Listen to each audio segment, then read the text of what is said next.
wabarakatuh. Kami dari kelompok 10 akan mempresentasikan tentang penyimpangan kode etika profesi akuntan publik, studi pada kasus PT Katarina Utama 2009 dan PT Bumi Resource Tbk 2012. Semoga pembahasan ini dapat bermanfaat untuk kita semua. Pengertian Good Corporate Governance. Tata kelola perusahaan yang baik biasa disebut dalam bahasa Inggris Good Corporate Governance atau disingkat GCG, adalah prinsip-prinsip yang mendasari suatu proses dan mekanisme pengelolaan perusahaan berlandaskan peraturan perundang-undangan dan etika berusaha. Penerapan prinsip GCG atau tata kelola perusahaan yang baik dapat meningkatkan kinerja perusahaan dan nilai ekonomi jangka panjang bagi para investor dan pemangku kepentingan atau stakeholder. Contoh dari penerapan GCG adalah sistem pengendalian dan pengawasan intern, mekanisme pelaporan atas dugaan penyimpangan, tata kelola teknologi informasi, pedoman perilaku etika, dan sebagainya. Menurut para ahli, menurut Cadbury Committee of United Kingdom, a set of rules that define the relationship between shareholder, manager, creditor, the government, employees, and other internal and external stakeholders in respect to their right and responsibility, or the system by which companies are directed and controlled. Menurut Forum for Corporate Governance in Indonesia atau FCGI 2006, FCGI tidak membuat definisi sendiri, namun mengadopsi definisi Cadbury Committee of United Kingdom dan menerjemahkan seperangkat peraturan yang mengatur hubungan antar pemegang saham, pengurus atau pengelola perusahaan, kreditur, pemerintah, karyawan, serta para pemegang kepentingan internal dan eksternal lainnya yang berkaitan dengan hak-hak dan kewajiban mereka, atau dengan kata lain suatu sistem yang mengarahkan dan mengendalikan perusahaan. Menurut Sukrisno Agus, tata kelola perusahaan yang baik sebagai suatu sistem yang mengatur hubungan peran dewan komisaris, para direksi, pemegang saham, dan pemangku kepentingan lainnya. Tata kelola perusahaan yang baik juga disebut sebagai suatu proses yang transparan atas penentuan tujuan perusahaan, pencapaiannya, dan penilaian kinerjanya. Menurut Organization for Economic Cooperation and Development atau OECD, the structure through which shareholder, director, manager set of the board objective of the company, the means of attaining the subjective and monitoring performance, suatu struktur yang terdiri atas para pemegang saham, direktur, manajer, seperangkat tujuan yang ingin dicapai perusahaan, dan alat-alat yang akan digunakan dalam mencapai tujuan dan memantau kinerja. Menurut Wahyudi Prakarsa, mekanisme administratif yang mengatur hubungan-hubungan antara manajemen perusahaan, komisaris, direksi, pemegang saham, dan kelompok-kelompok kepentingan atau stakeholder yang lain. Hubungan-hubungan ini dimanifestasikan dalam bentuk berbagai aturan atau disebut prosedur dan sistem insentif sebagai kerangka kinerja framework yang diperlukan untuk mencapai tujuan perusahaan dan cara-cara untuk mencapai tujuan tersebut, serta pemantauan atas kinerja yang dihasilkan. Prinsip Corporate Governance. Prinsip Corporate Governance menurut FCGI atau Forum Corporate Governance in Indonesia tahun 2001 yaitu transparansi. Transparansi adalah mewajibkan adanya suatu informasi yang terbuka, jelas, dan dapat dibandingkan yang menyangkut keadaan keuangan perusahaan, pengelolaan perusahaan, dan kepemilikan perusahaan. Yang kedua adalah accountability atau akuntabilitas, yaitu menjelaskan peran dan tanggung jawab serta mendukung usaha untuk menjamin penyeimbangan kepentingan manajemen dan pemegang saham sebagaimana yang diawasi oleh Dewan Komisaris. Yang ketiga adalah responsibility atau pertanggungjawaban, yaitu memastikan dipatuhinya peraturan serta ketentuan yang berlaku.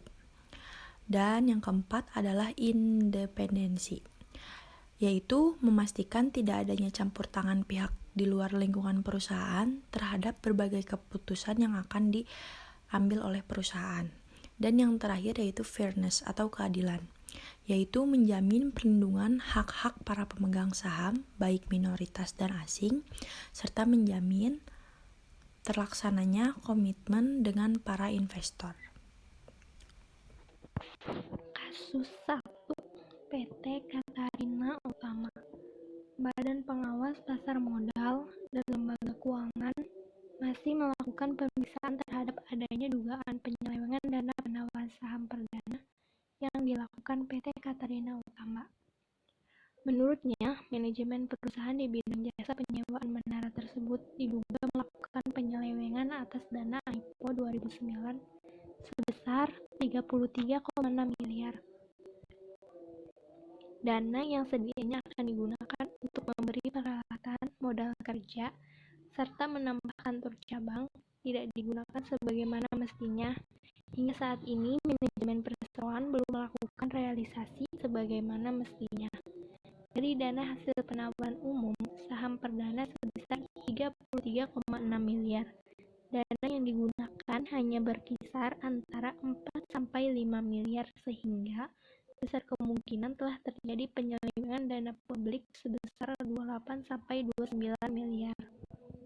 Selain itu, Katarina diduga telah memanipulasi laporan keuangan audit tahun 2009 dengan memasukkan sejumlah piutang fiktif guna memperbesar nilai aset perseroan.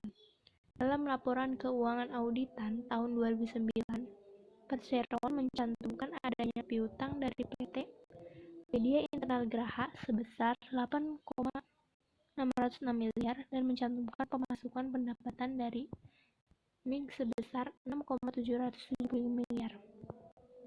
Bursa Efek Indonesia mengaku dikecewakan manajemen Rina terkait aksi penyelewengan dana publik.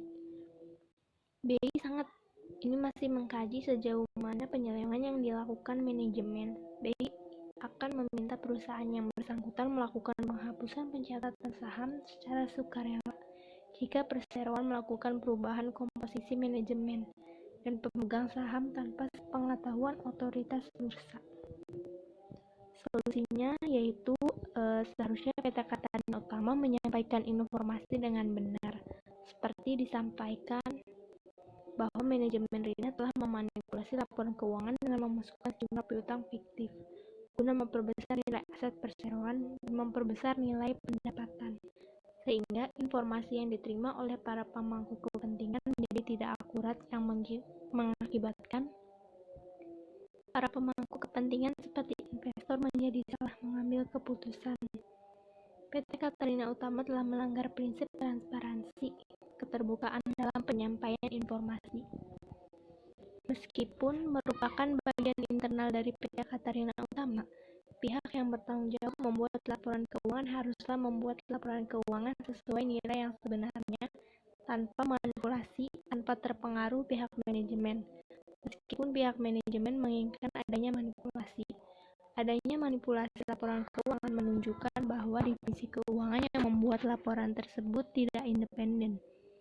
PT Katarina Utama juga seharusnya bertindak adil, tergambarkan pada pemotongan gaji untuk asuransi dan sostek para karyawan. Telah dipaparkan di atas bahwa para karyawan yang tidak mengikuti asuransi dan sostek gajinya tetap ikut dipotong tanpa alasan yang jelas. Selain itu, cabang Rina di Medan telah melakukan penutupan secara sepihak tanpa menyelesaikan hak-hak para karyawan dengan tidak membayar gaji sesuai dengan pengorbanan yang telah mereka berikan kepada PT Katarina Utama. Terbukti bahwa manajemen PT Katarina Utama melanggar prinsip keadilan. Kasus kedua, PT Bumi Resource Tbk. Pada saat ini, santer beredar rumor di kalangan pasar modal mengenai PT Bumi Resource Tbk atau Bumi, yakni pemerintah akan memberikan bailout alias dana talangan kepada Bumi yang saat ini memiliki masalah segudang yang belum terselesaikan.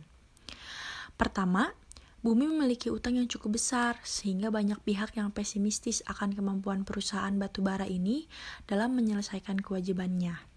Total pinjaman Bumi per Juni 2012 adalah 3.789,63 juta dolar. Kedua, beberapa waktu lalu, Bumi dituding melakukan penyelewengan oleh Bumi PLC. Bumi PLC menegaskan akan melakukan investigasi yang berfokus pada dana pengembangan yang besar di bumi dan aset di PT Birau Coal Energy Tbk atau BRAW, yang semua dihapuskan nilainya menjadi 0 dalam akun Bumi PLC per 31 Desember 2011, kecuali investasi 39 juta US dollar di laporan keuangan konsolidasi.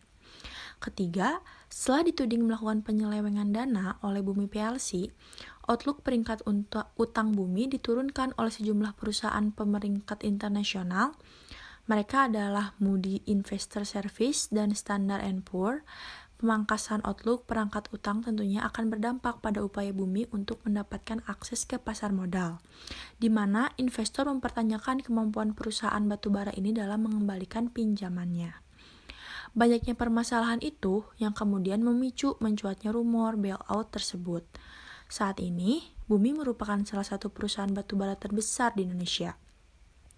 Berdasarkan data RTI pada hari ini, nilai kapitalisasi Bumi mencapai 14,125 triliun dan menduduki posisi ke-55 di Bursa Efek Indonesia. Pertanyaan yang mengemuka saat ini adalah apakah layak Bumi mendapatkan bailout? Kepala Riset Universal Brooks Satrio Utomo menjelaskan, bailout merupakan usaha penyelamatan yang kalau tidak dilakukan dampaknya bisa sistematis atau sangat besar terhadap negara. Namun, Satrio menilai Bumi tidak layak mendapatkan bailout dari pemerintah. Dia sangat menyayangkan jika dana pemerintah yang bersumber dari pajak masyarakat digunakan untuk menyelamatkan Bumi. Sebab, ia menilai Good Corporate Governance atau GCG Bumi tergolong jelek.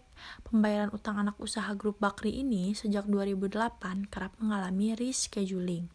Sementara itu, pendapatan yang diperoleh perseroan bukannya dipakai untuk melunasi utang, malah diinvestasikan lagi dengan bunga yang lebih kecil dibandingkan utangnya.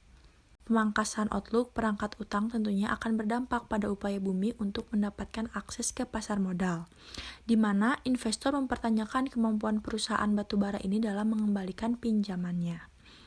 Banyaknya permasalahan itu yang kemudian memicu mencuatnya rumor bailout tersebut. Saat ini, Bumi merupakan salah satu perusahaan batubara terbesar di Indonesia. Berdasarkan data RTI pada hari ini, nilai kapitalisasi Bumi mencapai 14,125 triliun dan menduduki posisi ke-55 di Bursa Efek Indonesia. Pertanyaan yang mengemuka saat ini adalah apakah layak Bumi mendapatkan bailout? Kepala Riset Universal Brooks Satrio Utomo menjelaskan, bailout merupakan usaha penyelamatan yang kalau tidak dilakukan dampaknya bisa sistematis atau sangat besar terhadap negara. Namun, Satrio menilai Bumi tidak layak mendapatkan bailout dari pemerintah.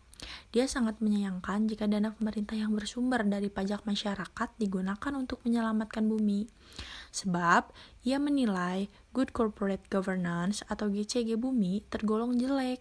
Pembayaran utang anak usaha grup Bakri ini sejak 2008 kerap mengalami rescheduling. Solusi yang dapat dilakukan dari kasus PT Bumi Resource Tbk jika dilihat dari GCG, perusahaan ini sudah mulai dalam kondisi yang tidak baik atau krisis. Oleh karena itu, sebaiknya pemerintah ataupun para pemegang saham lebih memperhatikan perusahaan tersebut dan mencarikan solusi yang tepat untuk dapat memecahkan permasalahan perusahaan tersebut, sehingga dapat terselesaikan dengan baik dan tidak ada yang merasa dirugikan. Sekian presentasi dari kelompok kami. Assalamualaikum warahmatullahi wabarakatuh.